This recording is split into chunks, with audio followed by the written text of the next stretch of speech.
নমস্কার দিদিভাই দাদা ভাইরা, সাধনা রান্নাঘরে তোমাদের সবাইকে স্বাগত। আজকে আমি সুজির উপমা বানাবো, সেটাই তোমাদের সঙ্গে শেয়ার করব। আর সুজির উপমা বানাতে গেলে কি কি জিনিসের প্রয়োজন হয় সেটা তোমাদেরকে দেখিয়ে দিচ্ছি।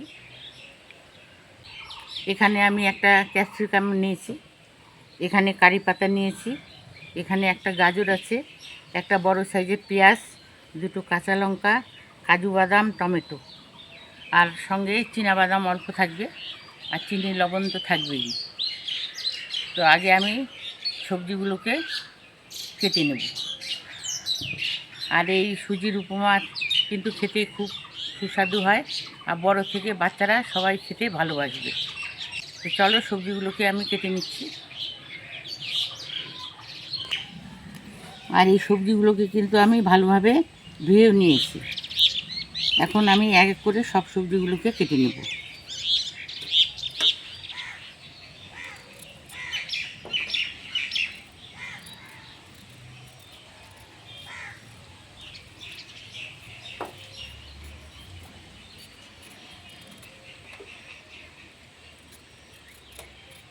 গাজরটাকে একটু ছুলে নেব।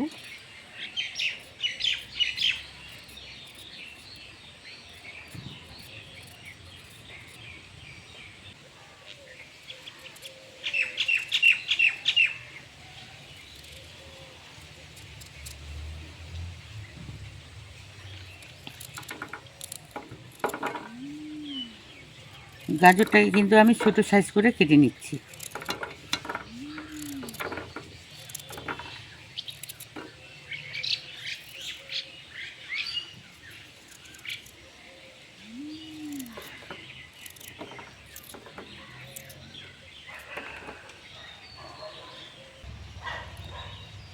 এখন ক্যাপসিকাম কেটে নেব।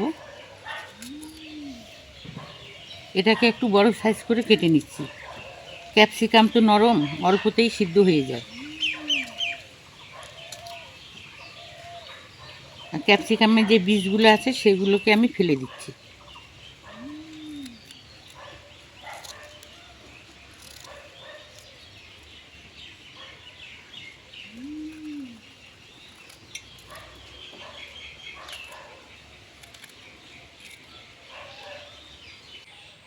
গাজর, টমেটো, ক্যাপসিকাম কেটে নিলাম। এখন দুটো কাঁচা লঙ্কা কেটে নেব, আর পেঁয়াজটাকেও কেটে নেব কুচি করে।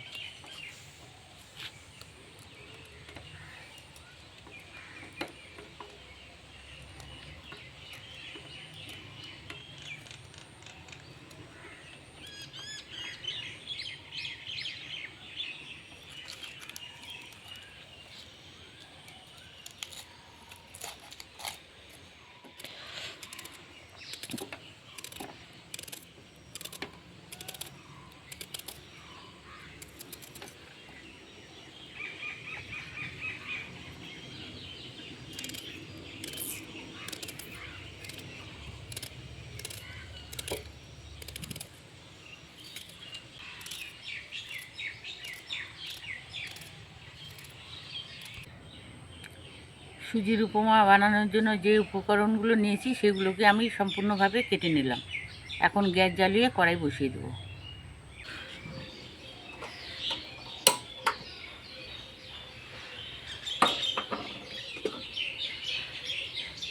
গ্যাসে কড়াই বসিয়ে দিলাম।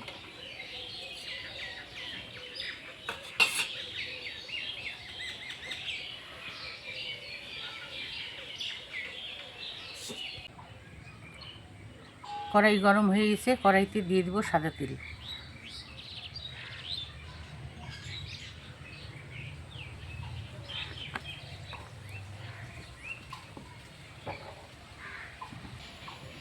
ফোড়নে দিয়ে দিচ্ছি 1 চামচ বড় চামচের মতো কালো সর্ষে।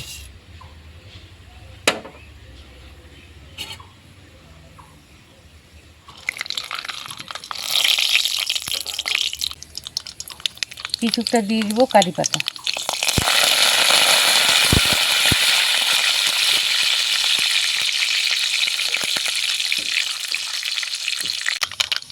দিয়ে দেবো কাঁচা লঙ্কা কুচি।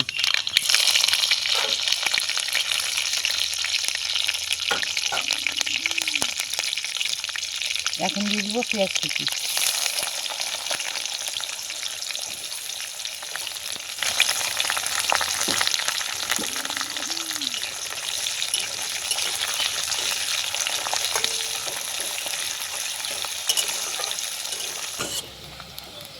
এই দেখো পেঁয়াজটাকে লাল লাল করে একটু ভেজে নিয়েছি। এখন কেটে রাখা গাজর কুচি দিয়ে দেবো।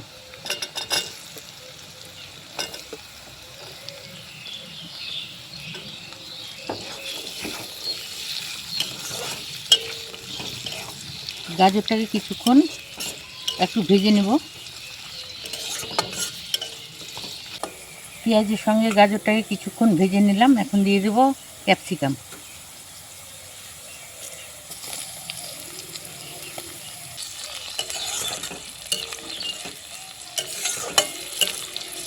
ক্যাপসিকাম দিয়ে হালকা করে আর একটু ভেজে নেব।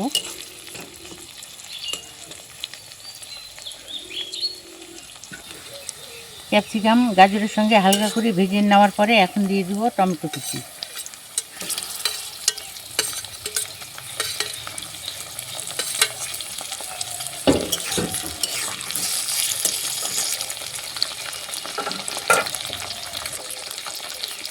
পরিমাণ মতো লবণ দিয়ে দেবো।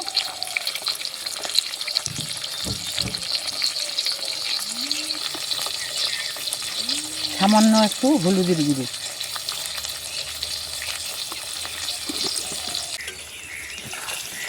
নুন হলুদ দেওয়ার পরে আর একটু ভেজে নেব। আর টমেটো দেওয়ার পরে কিন্তু খুব একটা ভাজবো না। আর সবজিটা সিদ্ধ হওয়ার জন্য একটু ঢেকে দেবো, 2-3 মিনিটের মতো ঢেকে দেবো।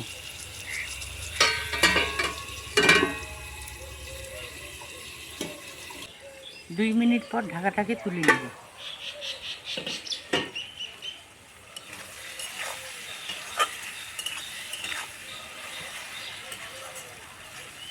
সবজি কিন্তু ভালোভাবে সিদ্ধ হয়ে গেছে।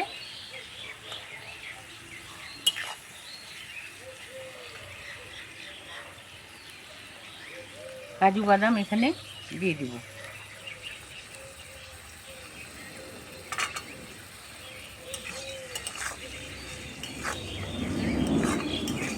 টমেটোটাকে খুব ভাজবো না, আর কাজু বাদামটাকেও খুব একটা ভাজবো না। এখন সুজি দিয়ে দেবো।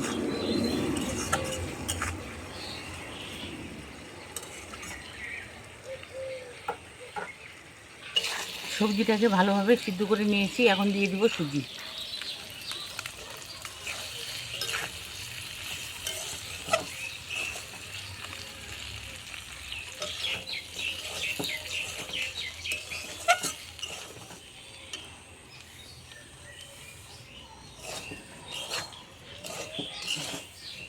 খুন্তি দিয়ে এইভাবে নাড়তে হবে আর সুজিগুলোকে দিতে হবে।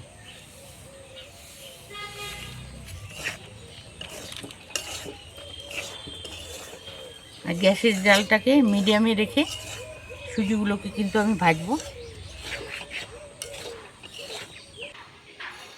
সবজিতে আমি অল্প নুন ব্যবহার করেছি। এখন সুজিতেও একটু সামান্য করে নুন দিয়ে দেবো।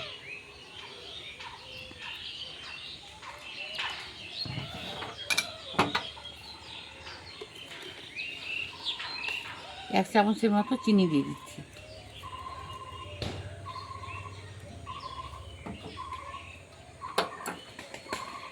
এটা কিন্তু খেতে মিষ্টি, নুন, ঝাল খেতে ভালো লাগবে। আর সুজিটাকে এইভাবে ভাজবো আর কোনো যেন দলা না পাকে।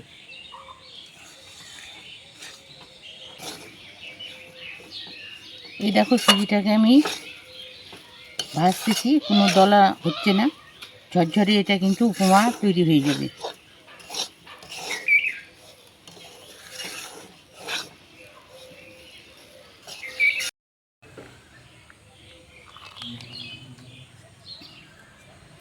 আমি বাদামগুলো কিন্তু আগে থেকে ভিজে রেখেছি, তোমাদের সঙ্গে শেয়ার করিনি। এই বাদাম দিয়ে দিচ্ছি।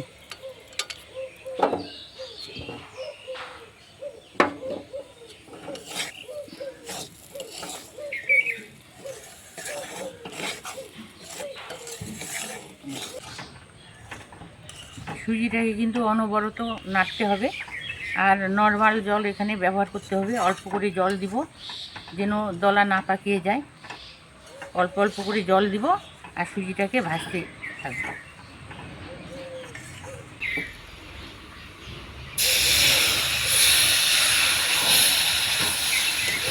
অল্প করে জল দিলাম আর খুন্তি দিয়ে এইভাবে আমি নাড়তে থাকবো।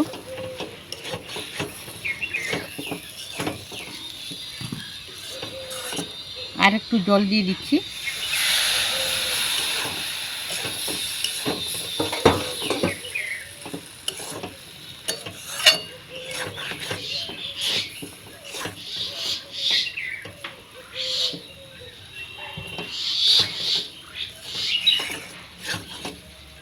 গ্যাসের জালটাকে লোতে রেখে একটু 2 মিনিটের মতো ঢেকে দেব।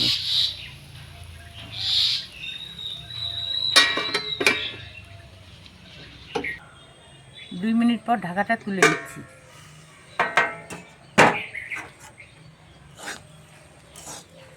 সুজিটাও ভালোভাবে সিদ্ধ হয়ে গেছে আর ঝরঝরে হয়ে গেছে। আর সুজির উপমা আমার তৈরি হয়ে গেল। এখন গ্যাসের জালটাকে অফ করে দিব। এই সুজির উপমা খেতে কিন্তু খুবই ভালো লাগে। আর বাচ্চারা যদি খায় তো লঙ্কার পরিমাণটা একটু কম করে দিতে হবে। আর এই সুজির উপমা সকালে বা বিকেলে জলখাবারের সঙ্গে খেলে পেট ভরে যায় আর খাওয়ার কোনো কিছু দরকার হয় না। তো এখন আমি গ্যাসের জালটাকে অফ করে দেব।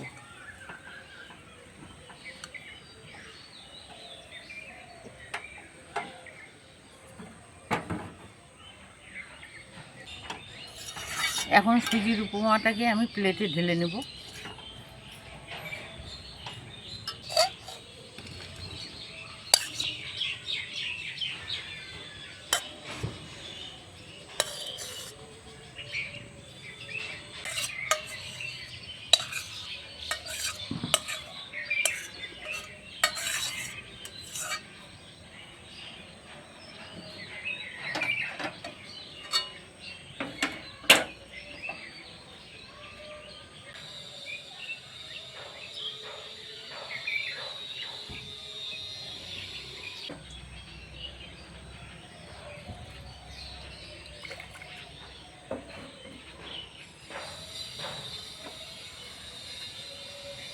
দিদিভাই দাদাভাইরা, খুব অল্প সময়ে সহজ পদ্ধতিতে আর অল্প উপকরণ দিয়ে আমি ঝরঝরে সুজির উপমা বানিয়ে ফেললাম।